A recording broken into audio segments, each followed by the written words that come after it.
Hi guys! So isa sa mga student, nagtanong, kaganda ng tanong niya, paano daw ba mag-a-allocate ng budget sa mga campaign? So 'pag nag-a-allocate kami ng budget, merong actually formula. So say for example, sabi ng client, ang budget niya daw is $1,000 lang per month and yung, kanyang, yung goal ng campaign niya is, awareness lang. Tapos, papaano mo kay Google kasi, kailangan mong mag-set ng daily budget. Ngayon, paano mo malalaman magkano yung daily budget mo? Madali lang siya pagka isa yung campaign, pero pagka multiple campaigns na medyo medyo tricky kung papaano mo i-a-allot yung budget. So, ang ginagawa namin is, ayusin ko lang. Ang ginagawa namin is, kaya nauuna muna yung keyword research dapat. Kasi based sa keyword research mo, at saka, dun mo malalaman magkano yung budget na kailangan ng client. Kasi kung 1,000 yung budget niya, kailangan mong set kay client na, okay, ito yung mae-expect mo kung ito yung budget mo. Para, before pa kayo mag-run ng campaign, mag-a-align na kayo kung ano yung magkakaroon na ng, setting of expectations. I-compute natin ngayon kung papaano yun. Say for example, meron akong client na ano siya, meron silang e-commerce store ng cat litter. So, since awareness 'to, most likely ta-targetin kong mga keywords yung mga matataas yung volume. Okay, so assuming na ito yung mga keywords ko, tapos alam ko na yung search volume niya, ito, papaano ko malalaman mo yung search volume based dun sa, ginawa mong keyword research. So, assuming na ito yung volume ng kada keyword at saka ito yung range nung CPC. Ang pinakamababa niyang CPC is, 0.50 at saka pinakamataas niyang CPC is, $2.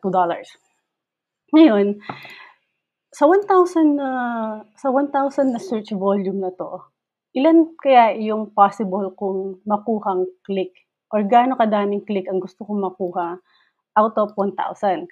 Say for example, gusto ko ng 2% share ng, 1,000 na 'to, 1,000 na, search volume. Out of dun ibig sabihin nun is out of this 1,000 gusto ko ng 2% share. So that translates to, 200 clicks. Tapos, since alam ko magkano yung CPC ng isang keyword, ang pinakamababa is, 50 cents, pinakamataas is $2. So kung iko-compute ko siya dun sa pinaka-lowest bid, ang cost niya is dito sa column I, lowest bid, gusto ko ng 200 clicks, ang cost niya sa'kin is $100 per month. Tapos kung iko-compute ko naman siya dun sa medyo, middle bid, hindi pa yung pinakamataas, ang magiging cost niya ay $300. Papaano ko kinukuha 'tong, bi low, mid, at saka high? So bine-base ko siya dito sa CPC. So, ah puwede ka kasing mag-set ng, maximum, cost per click sa Google Ads. So, kung gusto ko makontrol yung cost ko, or this is just for assumption na kung ang magiging cost ko kada click is $1.50, ang magiging cost niya sa'kin ay around $300. Ngayon kung iko-compute ko naman siya dun sa highest bid, sa pinakamataas, gusto ko parating, parati ako nasa taas ng search result page, so magbi-bid ako ng mataas. So mangyayari, ito yung dito sa cost high, ito yung, magiging cost niya kung parating $2 yung bid mo or yung dun sa keyword, okey? Ngayon, so pare-pareho lang 'to, kung sa susunod na, keyword ko may 5,000 volume siya, ito yung price range nung kada cost ng kada click. Gusto ko lang ng 1% share nung click, so that translates to 50 clicks per month. So kung gusto kong taasan yung, gusto kong 5% share yung click ko dito, that translates to 250 clicks per month. Ngayon kung iko-compute ko magkano yung gagastusin ko kada click, sa pinakamababang bid gagastos ako ng 375 per month, okey? Tapos sa pinakamataas, sa medium bid, 500, sa high bid, 750. So, kung papalitan mo 'tong mga 'to, tataasan mo yung click share na possible mong na gusto mong makuha, makikita mo nagcha-change yung mga numbers. So, auto-compute na 'to. So, isi-share ko 'to sa inyo para, mapag-aralan ninyo papaano papaano ninyo iko-compute yung cost ng keyword. So, ngayon alam ko na sa 6 na keywords na 'to, kung makakakuha ako click share click share na 'to, sa pinakamababang bid, gagastos ako ng 795. So, alam ko na ang capacity ko lang is mag-bid lang ang capacity ko ay magbi-bid ay 6 keywords lang kasi 1,000 lang yung budget ko. Kasi tatamaan mo siya dito most likely, hindi mo makukuha lahat ng lowest bid. Most likely minsan may ibang keywords na medyo medium, medyo nasa gitna yung bid, may ibang keywords na yung ibang bid nila is masyadong mataas. So, kung mapupunta ka dito sa highest bid parate, so gagastos ka ng more than dun sa, budget ni client. So, paano mo yan ise-set yung, per day mo, paano mo ise-set yung per day budget mo. So, yung per day budget mo is ide-divide mo lang into so, mangyayari daily budget mo is, 1,000,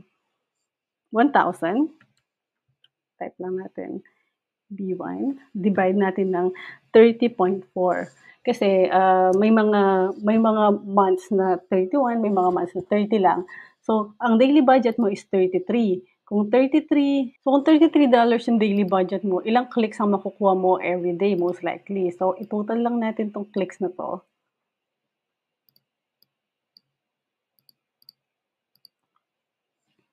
Yan. So, monthly meron kang 615 clicks. So, kunin natin yung daily clicks. So, most likely, yan ay 12. Divide natin ng 30.4. So, meron kang approximately 20 clicks per day. Tapos, magkano yung average bid mo? So, para makuha magkano yung tatama ba 'to? So, kunin natin yung average nito.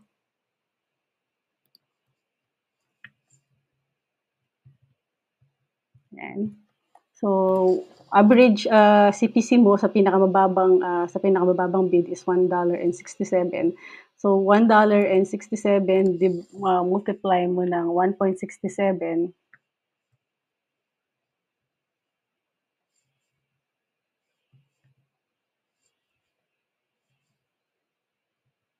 So, ayan. So, roughly $33 nga yung gagastusin mo per day. So, ulitin ko lang, dito, ginawa ko lang, tinotal ko lang yung clicks para makita mo ilan yung monthly clicks mo. Tapos ito, para makita mo magkano yung average na gagastusin mo na CPC or average bid. Tapos, titingnan mo lang ilan yung possible na daily click mo based sa monthly and kung tama ba ito yung budget mo na 33.72.